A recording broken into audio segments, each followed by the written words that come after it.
So this passage is David Sachs argues that strangers are good for us. One Saturday morning, I took my 5-year-old son to the playground. A few minutes into his ninja training regimen, he attracted a fan. The other boy was younger, but the plastic glint of my son's dollar store sword slicing evil from the air proved irresistible. Means he was attracted to his sword, the toy sword that the little child was playing with. I smiled at the child's father on the next bench and made an effort at playground banter. Playground banter means just a normal conversation, asking the boy's age and whether they lived nearby. But after a few half answers, so half answer means that he was he was not really interested. So he gave small short replies. He pointed to the AirPods in his ears. So the father, the other kid's father, he said that I'm listening to something. What could I do? I picked up my phone and scrolled through the news and then my socials. Socials means social media accounts. As I sat there, willingly ignoring and being ignored by the only other adult nearby, the stories struck me as yet more examples of how modern life keeps us insulated from strangers. Insulated from strangers means not in contact with the strangers. Not so long ago, it was impossible to go through life without speaking, in some way, to a variety of strangers in your life: the bus driver, barrister, security guard, receptionist, butcher, government clerk, store cashiers, and restaurant servers were all humans who required at least the bare minimum of conversation. So basically, all these professions that he has talked about, he has said that even the most trivial profession, like a butcher or a waiter, required some sort of communication. If you were at a playground generation ago, half-heartedly watching some swing set drama, ignoring the casual greetings of another parent would be extremely rude. So previously, it was really polite to talk to each other, and it was really common. If you didn't talk to anyone, that was considered rude. And now the situation is reversed. When I lived in New York City a decade ago, I couldn't spend 10 minutes outside without speaking to someone. That's the thing I loved about the place. How New Yorkers will chat and comment and carry on a conversation in line for pizza, on the sidewalk, or in the subway. So these New Yorkers, they would just need a small chance to start a conversation. Um, Ask for directions or compliment a particularly awesome hat of someone they had never met without any awkwardness. So before, it was really common for people to talk and start a conversation just through complimenting each other, probably just by asking direction, things like that, basic stuff. Today, you can spend a week in New York shopping, traveling, eating, and working and never utter a sound to another human being or even take your headphones off. So now the situation is completely reversed. It shouldn't be this way. Engagement with strangers is at the core of our social contract. Most religious faiths instruct us to welcome the strangers we encounter, and there's a good reason for this. If we engaged only with the people we knew, our world would be small. That leap of faith towards the unknown other is what allows us to grow beyond the family unit, tribe, or nation. So, interacting with other people is really important because it broadens our perspective. Everyone you converse with who is not a biological relative, your best friend, neighbor, lover, spouse, or even that chatty taxi driver from last weekend was a stranger before you spoke to that person. Everybody is a stranger, right? So we have to make contact with people. Anytime we ignore strangers in our vicinity means proximity, our near boundaries, whether because of fear, bigotry means some sort of prejudice against that person, or everyday convenience and efficiency of digital technology, we weaken that contract. And without such a social contract, without having any obligations to each other, society itself is weakened. So we basically feel that, sometimes we fear talking to other person. Sometimes we sort of make perceptions about other person. Sometimes we feel it is not really convenient to talk to other person, and other times we are just busy on our phones and devices so that we don't feel the need to talk to anyone. These weaken our social contracts, right? And this weakens the society as a whole. Far from random human inconveniences, strangers are actually one of the richest and most important resources we have. They connect us to the community, teach us empathy, and build civility. Civility means how to be in a society, how to be civil. Beyond the predictable, they can also be full of surprises. So they are not just predictable, they can be full of surprises. A gateway to wonder, or the very least, a reminder for the simple beauty we are surrounded by, but so often forget to appreciate. I have spent many years studying the people who are the furthest out of our social networks, and they really do add a richness to our life that we miss when we are not there, said Gillian Sandstorm, a senior lecturer at the University of Essex, whose research has had demonstrated how the small transactional relationship we create by talking to strangers are important pillars of our social and emotional well-being. So in this paragraph, probably they are talking about what are the benefits of having that small interaction with strangers. So for example, if you go out to buy some vegetables, you start a conversation with the vendor, and these kind of small little conversations are very important for our mental and our social and our even physical and social well-being, right? We go there, we talk to someone, and we feel good about it, right? Probably we can know something new about that person, or we can know something new about anything in general, and that is really good for our mental being.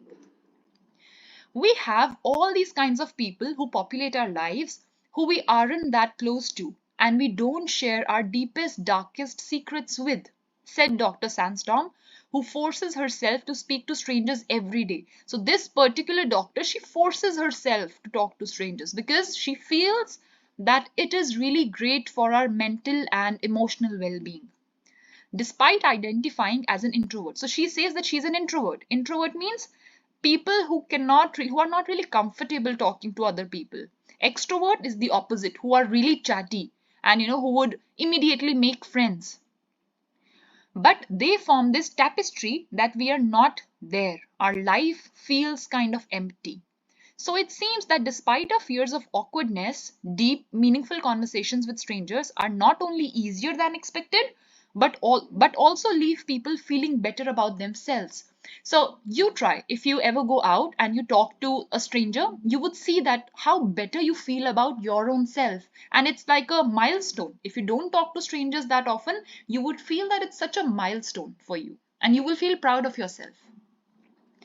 In some ways, our recent aversion to stranger is a byproduct of technological evolution. So this paragraph probably talks about technological evolution. Sure, newspaper and magazines, cassette players and televisions were all potential distractions before. But none of them fully normalized ignoring other people in the way that smartphones have. So before also we had different medias, but now with the advent of smartphones, it has become worse.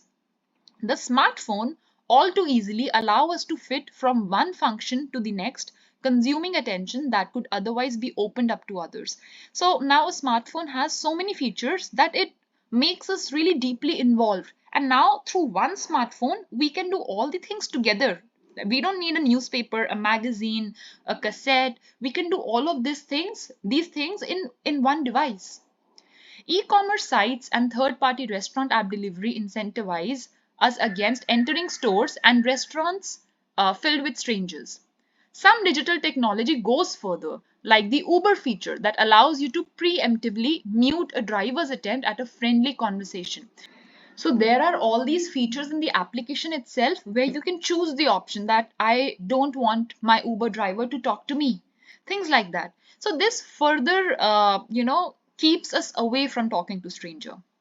Then came the pandemic, and suddenly each physical encounter with a stranger carried the potential of death. Now, in the pandemic, during COVID-19, you could not really even be near someone.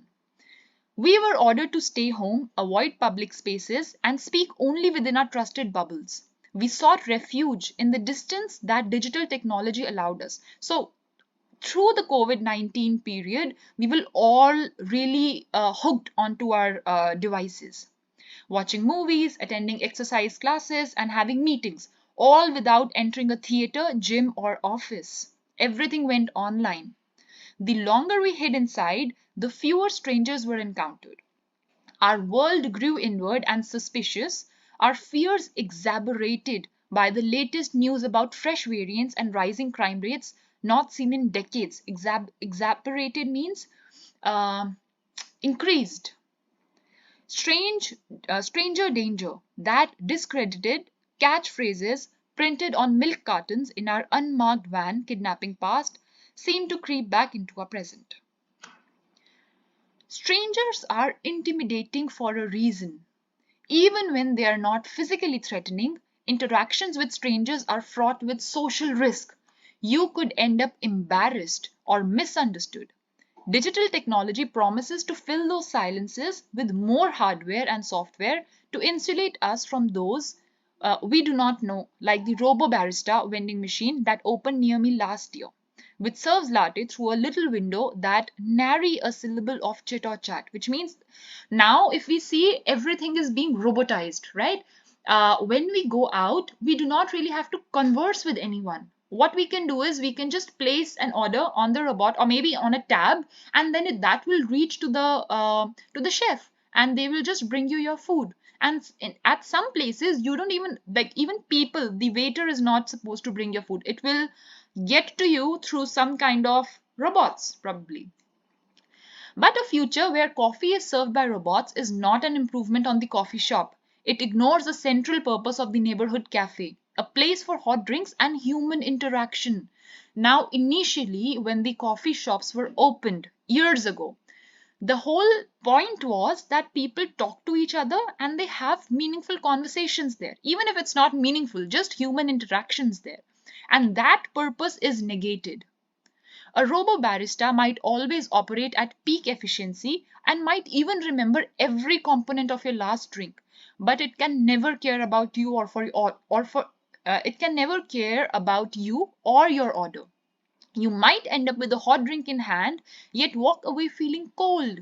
This feeling cold does not mean that you are feeling cold because of the weather. It means feeling cold inside because you're not really talking to anyone. There's no warmth. There is no human touch. Eliminating strangers from our societal structures might make society more seamless and ensure that we never have to endure awkward silences. But it also leaves us in a social and developmental bubble. We wouldn't speak or network with people beyond social circles unless forced to do so by some sort of corporate work event or negative incident. So now we find these kind of events, right? This is our excuse to talk to people. Otherwise, we wouldn't talk to anyone. If we don't have work with someone, would we talk to them? No. By that point, however, the interaction is either inorganic or sourced, means it's not natural.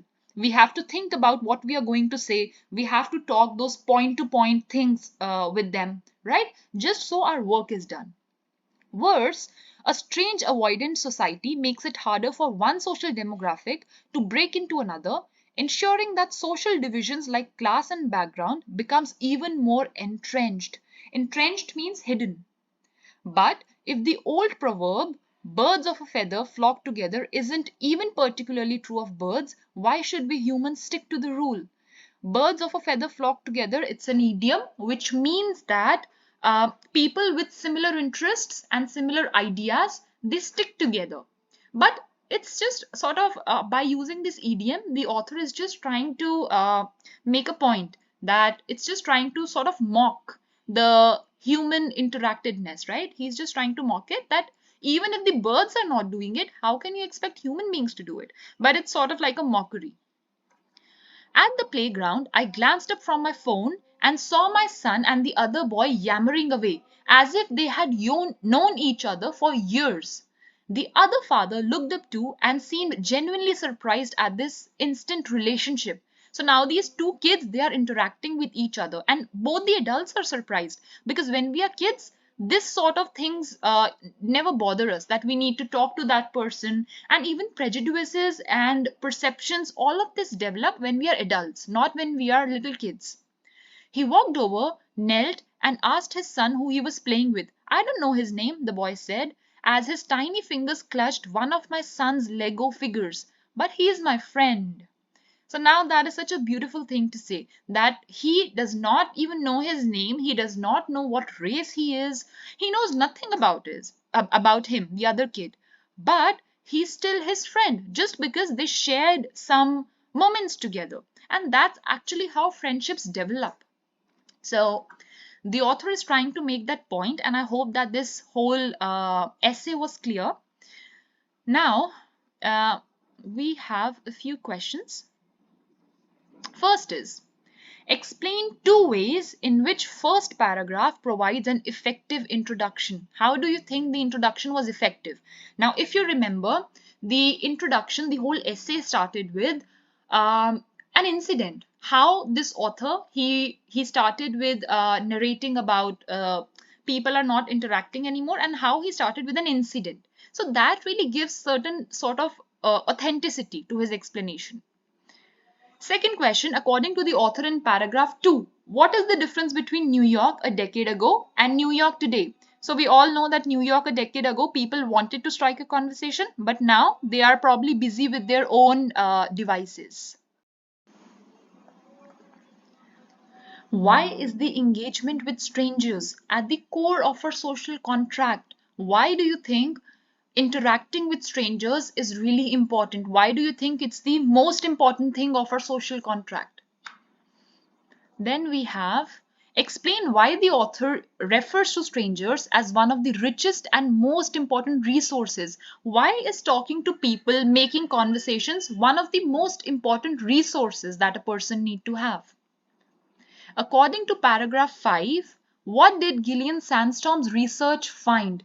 Use your own words as far as possible. So here you have to basically talk about the emotional and the mental benefits that the researcher could find, right? So you have to talk about that. Explain the author's use of the word despite in line 42. So this is sort of I would say an inference based question. Here you have to go back to line 42 where the author talked about despite, and read one line before and at least one line after it to sort of figure out and create a reference before you answer this question. Question 7 is, using materials from paragraph 6 to 8, summarize what the author has to say about technological advancement, about how technological advancement has affected the way we view strangers. You just have to write a summary of why do you think that technological advancement has actually deteriorated our contact with human beings and why we don't contact with them anymore.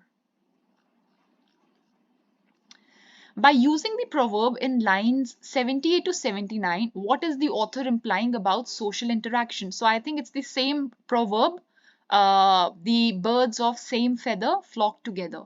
So I already told you the meaning, that people with same interests, they would always stick together. And what is he trying to imply about that? So it's usually said that people who have similar interests are supposed to be together, but if there is no conversation, if there's no communication, how would people even connect with each other, right? So first you have to talk to someone, and finally then you have to, talk about their interests and connect even further. How is the final sentence an effective conclusion to the author's argument? Now, finally, he says, when the passage ends, it says, the small kid says that I don't know who he is and what his name is, but he's my friend. So this provokes such a deep emotional, I would say, response that adults, they are very, they think a lot about their prejudice and bias and all those things, but these kids who are really innocent and they don't think about all these things, and that little small child does not even know about the other kid, but he still says that he is my friend because he has just started interacting with that small kid.